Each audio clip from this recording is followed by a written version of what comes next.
La ilahe illallah. Və həmçinin baxın bu hadisələri alimlərimiz də yaşayıblar. Bir gün deyir ki, yəni qısa olaraq qeyd edeyim.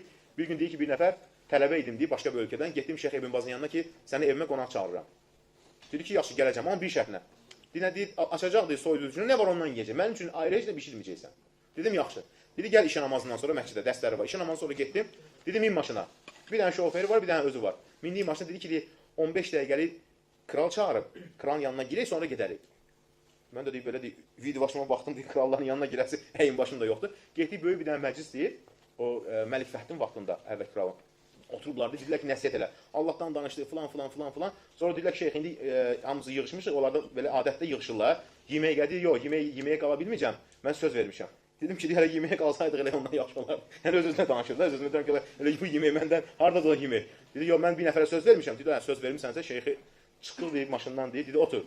Gəldi evimizə, deyib, açdım soyucunu, oradakı yeməkləri çıxartdım, deyib, oradan yedi, Allah sənə bərəkət versin, çıxdı, getdi, deyib. Yəni, belə olurlar bizim salihlərimiz, subhanallah. Həmçin kim? Çünki kimdən götürürlər bunların hamısını?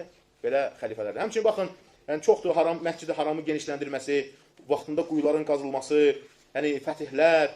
Onun ilk zamanında ilk dəfə dəniz donanması qurulur, gəmilər. Kipr fəth olunur, Kipr fəth olunur. Baxın, Afrikaya fəth olunur, fətihlər genişlənir. Buna görə də, yəni, düşünün, Sasanilərdən qalan yerlər alınır, Bizansdan qalan yerlər alınır. Azərbaycan tamamilə xəlifəliyin hökmü altında olur. O vaxt Azərbaycan böyük idi, indi kimdə idi? Daha böyük idi Azərbaycan.